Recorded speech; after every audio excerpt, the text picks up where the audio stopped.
और हमेशा माँ साहब की सपोर्ट करती थी, माँ साहब को सपोर्ट करती थी। लेकिन माँ साहब के हिस्से में लगातार नाकामी आने से माँ साहब को खुद ऐसा लगने लगा था कि अब तो उसके साथ उसका परिवार भी नहीं है। जबकि सुनीता अपने सुख दुख के बारे में भी माँ साहब को नहीं बताती थी।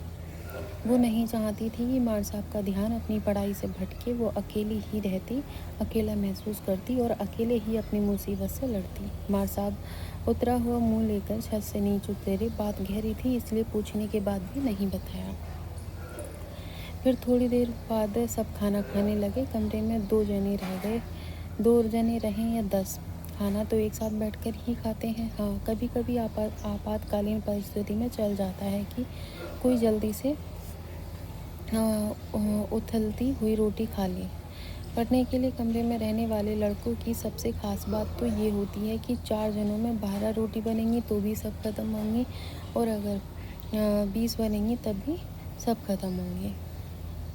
कमरों में पार्टनरी से रहने वाले लड़के अपने पार्टनर के प्रति बहुत ही ज़्यादा ईमानदार होते हैं, जिसका परिणाम होता है कि 2-4 सालों तक एक साथ रह लेते हैं। पार्टनरी में शुरुआती 1-2 महीनों में आपको त्याग करना होता है अपने साथी के लिए, और इसके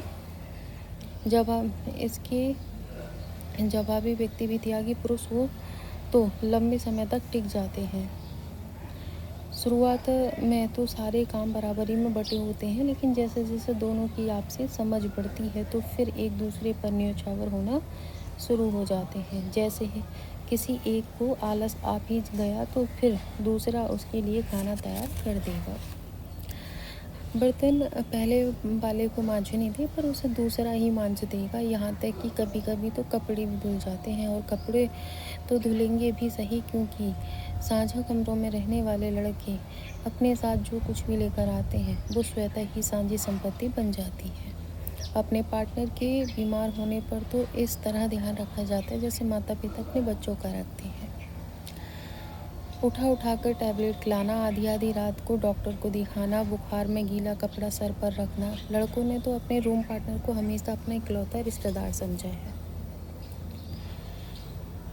खाना खत्म हुआ। अमीश और अटल उनको उसी अवस्था में छोड़कर अपने कमरे के लिए चल दिए। कमरे पर पहुंचते ही थका हुआ अटल लेट गया। फिर अचानक उठा और बोला, एक काम कर ना, एक फ़ोटो ले ले यार। अटल उठकर अमीश के स्टडी टेबल पर बैठ गया, जहाँ रखी हुई आधुनिक भारत के इतिहास की किताबें स्पेक्ट्रम को पढ़ते हुए पोंछ दिए, जिसे अमीश ने अटल के मोबाइल से क्लिक किया। उसके बाद मोबाइल लेते हुए अटल फिर से लेट गया और मोबाइल में फ़ोटो को एडिट करते हुए व्हाट्सएप और इंस्टाग्राम के स्टेटस में हौसलों की उड़ान की शुरुआत टैगलाइन लिखते हुए लगाया। फिर फ़ोन को साइड रखकर आंखों को हाथों से कवर करते हुए लेट गया, और अमीश अपनी स्टडी टेबल में बैठकर पढ़ना शुरू कर देता है। रात के करीब 2 बजे अटल की नींद खुलती है। वो देखता है कि लाइट जल रही है। पहले क्षण अटल के दिमाग में आता है कि ज़्यादा पीली थी जो बिना लाइट बंद किए ही सो गया। फिर उसने स्टडी टेबल पर देखा तो अमीश लगातार कुछ लिखे जा रहा था।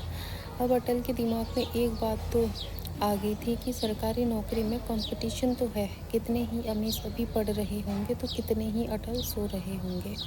ऐसे ही थोड़ी बन जाते हैं RAS अधिकारी। नशे में हो तब भी पढ़ना पड़ता है, और नॉनवेज खा रखा हो तब भी पढ़ना पड़ता है। नींद आ रही हो तब भी पढ़ना पड़ता है। अटल के दिमाग में बैठ तो गया था कि डगर आसान तो नहीं है, क्योंकि ऐसे लोग तो भरे पड़े होंगे यहाँ। पढ़ने वाले जो नहीं देखते शरीर में ऊर्जा बची है या नहीं, जो नहीं देखते होंगे समय, जो नहीं देखते होंगे थकान। सोचा दादा, एक ही दिन में ही कलेक्टर बनना है क्या? एक दिन में तो नहीं बनते ब्रदर, पर एक एक दिन पढ़ने से एक दिन ज़रूर बन जाते हैं। अटल प्रतियोगिता को समझ पा रहा था। उसे एकदम से खुद पर संदेह होने लगा और अमीश से बोल पड़ा, मैं नौकरी तो लग जाऊंगा ना, कुछ टिप्स दे देना यार। हल्के में मत लेना मित्र, सरकारी नौकरी को जितना आसानी से पाने वाले बताते हैं ना, उतना आसान नहीं होता इधर मामला।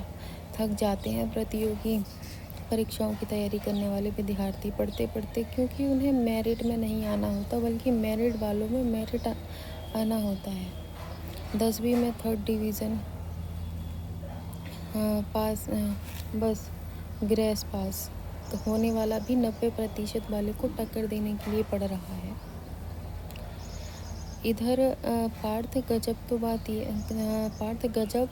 तो तब हो जाता है जब पुराने पॉकेट कड़ी मेहनत करने में रह जाते हैं, नए लड़के हाथ मार लेते हैं। बेटा, इधर जो अंतिम क्षण में पूरा जोर लगाएगा वही विजेता कहलाएगा, वरना पहला राउंड कौन जीता दूसरा कौन जीता कोई फ़र्क नहीं पड़ता किसी को।